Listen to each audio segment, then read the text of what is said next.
When I started surfing, I remember I was 7 years old. I said to my dad, I want to surf my whole life. Show the world. Show the world what you got.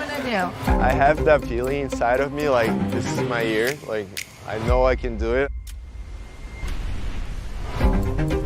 A season flipped on its head. The order undone. The throne wide open. While fresh faces rise, some of the sport's biggest names are drifting off course. Now, Punta Roca sets the stage. A perfect canvas where talent can rise and reputations can be rebuilt.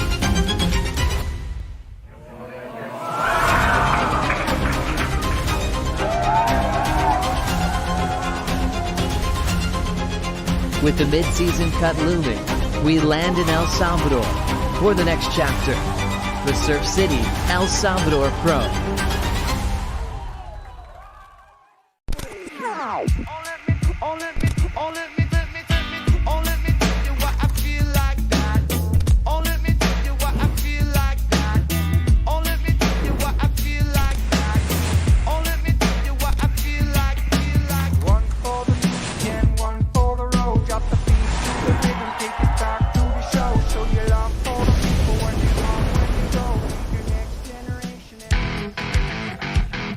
What a beautiful morning. Buenos dias to our world number one, Italo Ferreira. Yeah, he's already done 700 turns this morning. Leo Fioravanti getting nice and loose. He's had some fun dancing on the hot rocks here at Punta Roca. Two-time world champ, winner of Pipeline this year, Tyler Wright.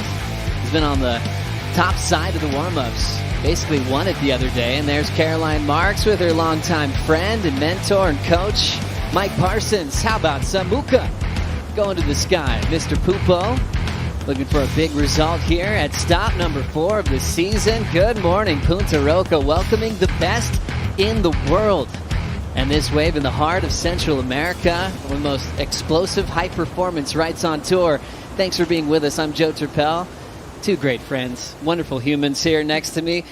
Former top 10 in the world, Rosie Hodge joining us. Mitchell Salazar, technical mind, fluent in flow. Great to see you guys. And Rosie, great to see you this season here in El Salvador, a place you told me about years ago. What do you love about this place? Oh, there's so much to love, Joe. I think just the welcoming feeling that you get. I love that they welcome all the surfers back. One of the best contest infrastructures that we've seen, but also the waves. It's so fun. Came here for the first time in about 2015, and I've been coming back ever since. I know you love it here, Mitch. You're our Spanish teacher while we're here on site, but I loved your work over in Portugal. Give us a little bit of an update of what you saw, especially in the finals in Europe. Yeah, no, Yago Dora, obviously a massive momentum builder right there against Italo, who's still world number one. And then Caroline Marks gets her first win, her first final this season, which is kind of extraordinary. Gabby Bryan, though, she made the final here last year. She also made the final over there at Super Tools, Joe. So now let's fly over from Europe here to Central America to see where we are in this beautiful world. Tons of waves here in what we now call Surf City in El Salvador, bordering Guatemala, Honduras, and this beautiful Pacific Ocean. Yeah, it's so good to be back. Like we said, Punta Roca is the premier surf break here in El Salvador. That light north wind is the premier conditions that you want to see, and then obviously the optimum swell direction is that south-southwest swell that we're going to see a lot of in this waiting period. Rosie, a lot of different moods to this wave. Nice, easy pace, and when everything does combine, it truly goes world-class. Definitely. It's such a long ride. There's so much that you can do on this wave. The sections that offer up such high-performance surfing. You see that takeoff spot up the point. It's a long ride, about a quarter mile if you make it all the way to the pier. But watch out for Mama Roca. She's a bloodthirsty obstacle. Mind your body, mind your board. Something to be aware of in the lineup. Definitely a little roadblock at times, and world's best are not afraid of it as you have a good view of it now live. It's been just hi-fi surfing the last couple of days, greeted to some fun lines as soon as the world's best showed up. Really caters to all types of styles. You know, Mitch, it's not like maybe the traditional bells or J-Bay stories where it's tough for the backsiders. It's a fun way for everybody on tour. Yeah, especially because it forces you to surf in the pocket, too. That's why we've seen, Yago Dora do very well out here. Italo's done well in the past, too, but of course, Caroline Marks, a two-time back-to-back champion, too, Joe. It really wants you to not only force yourself to surf in the pocket, really attack the lip multiple times here, too. So now say a big buenos dias to our good friend Chris Cote, standing by with CT vet Miguel Pupo. Thank you, team. That's right. Current world number 10, Miguel Pupo. We just watched your brother. Huge blowtail on the inside section. Call has been made. Quick hold, but of course we're keeping our eyes in the ocean. Most likely going to fire up, but you tell me, what are the conditions like this morning? Yeah, it's a bit slow. Super high tide. I think when the tide drops, waves are probably showing up. And I feel like in the water, you can feel the waves are about to show up any second. So we're going to wait and see. You got a different outfit that you had on last week. Obviously a completely different vibe here in El Salvador. Everybody is saying it feels like a surf trip. How does it feel to you? Yeah, it definitely does. A lot of surf. I feel like you can park anywhere and go surf and have a lot of fun. And I have like 12 boards over here because I want to try all my quiver and have a surf trip. And at the same time, compete in a jersey. Only 3 guys out would be fun. Right on. Well, fun is the name of the game here in beautiful El Salvador. Guys, the point is already going off. The sun is out. It's, 90 degrees? Absolute perfection down here. What do you guys think? Oh, you're looking great, Chris. Yeah, we're loving that call. And we love the happiness from a vet who's been there, done that, and this is still a fresh feeling for us on tour, and it's new beginnings. But look at the infrastructure we have here. The government pouring so much money into making this such an amazing location. It truly is a great surf trip on tour. And it is. It's such a nice transition from Portugal. You guys had a lot of weather. You got to throw on a lot of rubber to go surf. So just to have that feeling where you're on a surf trip, your job is to go surfing. It's tropical here. The waves are fun. The water's warm. It's all the good things that we love about surfing. Big thanks to Surfline for giving us the reports for this event. Just to note, they said it's on hold till 7:45 this morning. So not a big hold as we bring up the maps. Yeah, no, today 4 to 6 feet on the face is primarily a south swell, which is really good for us. You want a little bit more west if possible. Onshore winds all day, but they're going to be relatively light, which is awesome, especially for those guys looking for the air. And of course, not only looking at today, but the next 4 days in the event window. Thursday, Friday look like very good days. Onshore in the afternoon, but really fun in the morning. And then Saturday, Sunday, a decrease in the swell, but I still think those are, even if they're late days, Joe, it's going to be a fun day to go on a surf trip, as Rosie was saying. There's plenty of spots to look out for. Very true. So a fun few days ahead of us. We also got a note from the event staff that we're really focusing on these first few days to try to run a lot of heats. As we focus on the heat draw, we've got some big names entering the list here at the Surf City El Salvador Pro. And one of our favorites, local hero, Brian Perez, is back for the best in the world. We've got Levi Slauson making his CT debut. Also Alyssa Spencer, familiar name, who's been on the CT. She's back with the names withdrawing, huge names. Medina still recovering from his chest injury that he had before the season started. Joanna Fay now on maternity leave. Tatiana just sent the message she's taking the rest of the year off. So Gentile, Nadia Aristarbe getting the call up as WSL replacements. They get to keep points to see if they can survive past the midseason cut at stop 7. And also world junior champ here at Pinkerton, hard-charging athlete, loves big barrels, loves dreamy setups like this because you can make some comparables to where she comes from in San Clemente. Lot to come up on the morning show today. Remember, we are going on hold just till 7:45 local time. A lot to discuss, especially when it comes to the flyboy, Yago Dora. Be right back.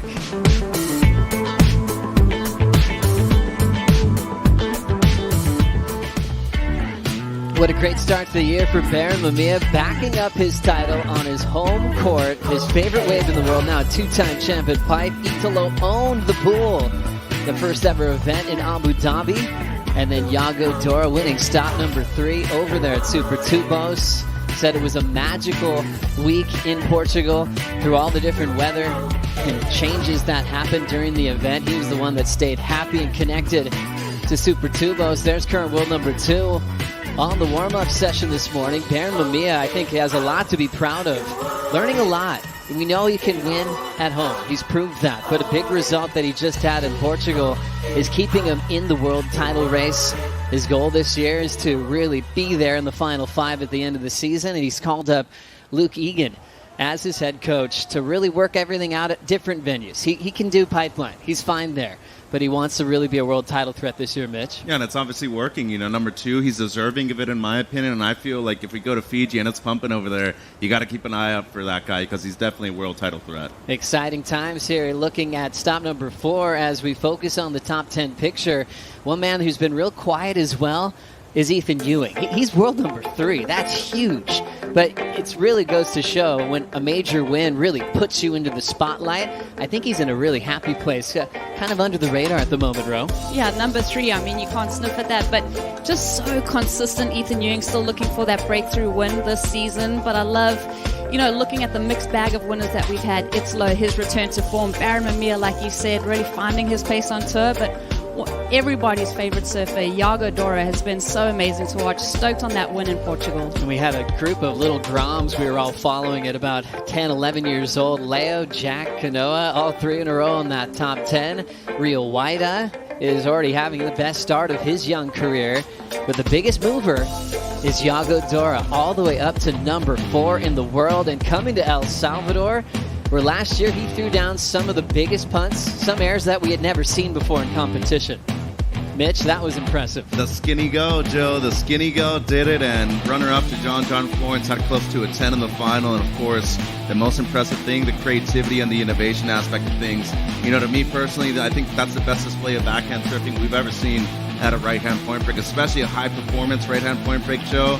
But in the final right here, close to a 10 on this wave. The variation maneuvers, of course, the incredible airs that he threw around. Guy's the real deal. I think he's deserving of world championship. And we look at the ascent of Yago Dora, looking at the last few seasons, just focusing on the first 3 stops. His best ever start to a year. First time he's ever had a win in the first half of the season, as he's now world number 4. Remember last year, what a rebound he's had. He almost fell off tour at the mid-season cut. Totally different story in 2025. And such a seesaw of emotion for his career. I mean, number 7 in 2023. He narrowly missed out on the WSL Final 5. Like you said, looking for requalification in 2024. That was probably pretty difficult for him. But to see him come in with this momentum, that self-belief, that self-confidence, and taking out a big win is a massive accolade for him. So much momentum coming into El Salvador for Yago Dora. And there's certain surfers that now need some momentum to fire up at this point. A man named Griffin Colapinto, who's had a brilliant start to the last few seasons in a row.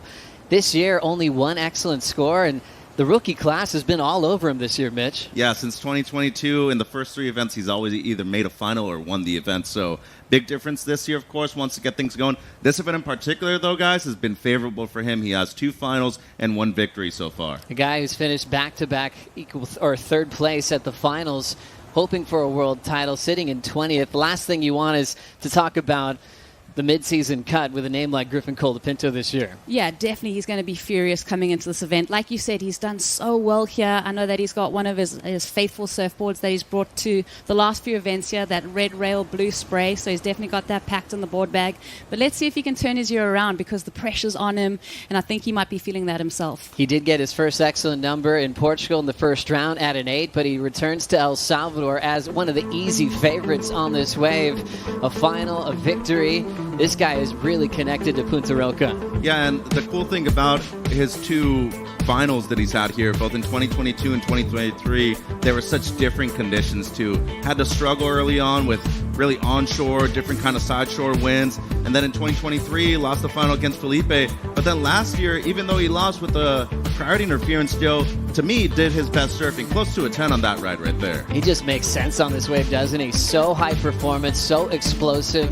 You know, put that with his great carving work. I mean, you can see why he's been almost unbeatable at this venue. Oh, he draws a lot of parallels to his home break, lower trestles. We all know that. So he'd be feeling comfortable and confident coming into this one. But let's see how he handles that pressure. Once again, remember, next call 7:45. That's coming up quickly. Coming up next on Dawn Patrol, focusing on the women's tour. It's been a world champ season.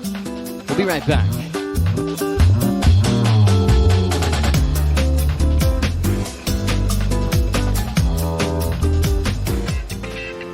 Tyler Wright picked up her 17th championship tour win, moved up to number 8 on the all-time win list. What a legend. Katie Simmers picking up a victory in Abu Dhabi. What a battle that was with Molly Picklum. And Caroline Marks taking over Portugal in that final was dynamic, explosive, and now rolls in with a ton of momentum to stop number 4 of the season. Good morning, everybody. If you're just waking up, Italo's done about 70 turns. Katie's been comboing her friends, and my fantasy team is still in shambles. More on that in a moment. But we got a great start to the year, Rosie. A world champs year is something we've felt in the past on the women's side. Does it feel like that theme will continue down the stretch? Yeah, it's been interesting watching this year kind of take shape. Tyler Wright winning at Pipeline, that veteran on tour, and she's taking out events as that world champ, has those world titles. But it's good to see Katie Simmers, last year's world champ, and Caroline Marks have had some great results. Molly, she's been super consistent, but also the rookies, all in the top 10. Look at those numbers, so close in the top 5. Caroline Marks, number 3 in the world. Remember, lost the world title to Katie Simmers. Caroline was the Grand on tour. Now she's got younger company, but this wave bends to her back now. This is definitely her happy hunting ground, Mitch. Yeah, the 3 years we've been here, semifinal in 2022 and back-to-back wins in 23 and 24. Obviously, the consistency on the backhead is one thing too, but residing in San Clemente now, having that wave at lowers, at uppers, really something super similar to right here at Punta Roca. It not only elevates the performance, though, the comfort level is right there, Joe, and we see it on the back end especially. Well, this venue welcomed her back to tour. After she took that break, Rosie, she was going, okay, let me see if I'm ready for this, and well, Punta Roca answered for her. She got that 3rd place, Joe, but there's something about being a competitor when you have those great results and you get back and all those good feelings come to mind. Caroline Marks has a chance to just build her legacy here at Punta Roca. We're talking surfers that have gone 3 in a row at venues. You're talking about the all-time greats. Chris Moore has done it at Bells. Steph Gilmore has done it at 2 venues, France and in Maui. Will Caroline pick up a 3rd consecutive victory in El Salvador? Well, it's certainly feeling like she can go all the way as she's chatting with Jack Robinson on the rocks. Got her magic mayhem there that she's breaking down. She knows what works here. And, you think about the greatness that's involved with going 3 in a row. You think about Serena Williams, Lindsey Vonn, Katie Ledecky, who have done it in their sports. Caroline could build on that domination here at Punta Roca as we take a quick break. More action, more fun here on Dawn Patrol. Be right back.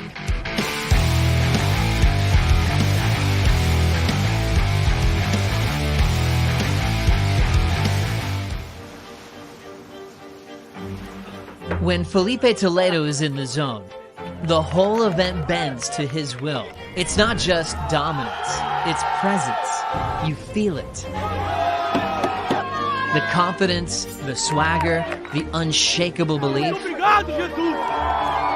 It's Muhammad Ali in his prime. Floating, stinging, knowing he's the best.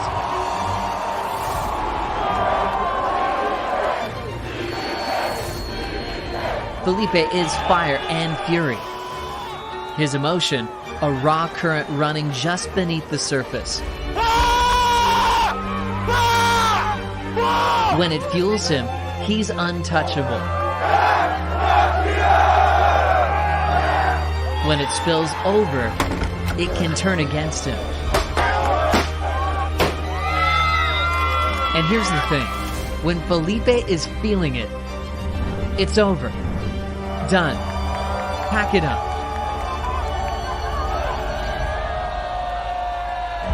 He's got that mob boss energy, that you already know how this ends look. We're hoping to see that look in the eyes of Filipe Toledo, a 2-time world champ. Incredible track record here at El Salvador. After a year off, we are waiting for him to officially enter the world title race this year. Look at these numbers. The best in all categories. Winning percentage, 90%. Wins by combo, 3. And that's just in 2 previous starts. Excellent waves, 8 or better, 11 of those, and almost a 16-point average heat score. Best on tour. Stop number 4 for Filipe. Will it be the stage where he officially enters the world title race, Rosie? Yeah, I'm very interested to see Filipe flare up over here. Definitely unlucky if you come up against him because those stats are quite impressive. But it's always interesting to see someone who takes a year of tour and how they keep pace with the athletes that are in the mix. I'm interested to see. It's true, Mitch. You know, when you think about him entering the pool, I'm expecting him to win. He goes to Portugal. He's won that in the past. You're expecting another victory. That's what goes with a guy like Filipe Toledo. And I'd be shocked if, Mitch, if you don't have Toledo on your fantasy team. You can't. Those numbers don't lie. I do have him, fortunately for me, and I actually put him as my power surfer, but you look at everybody else. Griff's obviously made 2 finals here. He's won. Ian Gentile's made the semis. He's a good pick, too. The skinny goat right there, and, of course, Italo, world number 1. On the women's side, though, I mean, just as good, Joe. Caroline Marks looking for 3 in a row. She's on the top of the list for good reason. Gabby Bryan, I'm feeling like it's going to be her season this year, especially with that big, explosive power hack. Yeah, she's been amazing to watch. Betty Lou, Sakura Johnson, she said that this is one of her favorite waves. Joey, you told us that. So it's always fun to see surfers that have a connection to a break and how they perform. You've got some time to check out your fantasy teams. You can make changes throughout the opening round and the elimination round. That's it for the morning show, but we're going to be checking in with you in about 15 minutes. Next call is at 7:45 local time for a big start to opening day. We'll see you then.